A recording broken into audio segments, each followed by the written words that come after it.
तो नमस्कार दोस्तों, आप सभी का फिर से एक बार और स्वागत है हमारे YouTube चैनल भोजपुरी पेज में। और मैं हूं आप सबका दोस्त भाई अजित यादव। दोस्तों देखिए, आज सुबह सुबह सोनू सरगम यादव जी का एक और नया बवाल लोकगीत आप लोगों के बीच में रिलीज होने जा रहा है। दोस्तों देखिए, गाने का नाम है दीवानी हई अहिर के। जी, गाने का नाम है दीवानी हई अहिर के, जो कि इस गाने को सोनू सरगम यादव के साथ में फीमेल सिंगर सृष्टि भारती इस गाने को गाई है। और दोस्तों बता दें कि इस गाने को धाका धड़कन जी लिखे हुए हैं।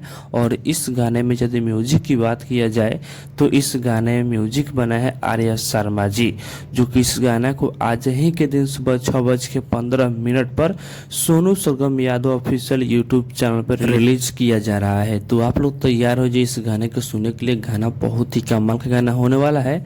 तो बाकी दोस्तों फिलहाल का ये अपडेट है, आप लोग इसके बारे में क्या कहना चाहते हैं कमेंट बॉक्स में बताइएगा। और इसी के साथ हम इस वीडियो को समाप्त करते हैं। ये वीडियो अगर पसंद आए तो इस वीडियो को लाइक शेयर कीजिएगा। बाकी अभी तक हमारे इस चैनल को सब्सक्राइब नहीं किए हैं तो सब्सक्राइब भी कर लीजिएगा, क्योंकि इस चैनल पर भोजपुरी इंडस्ट्री का हर एक अपडेट सबसे पहले आप सभी को मिलेगा।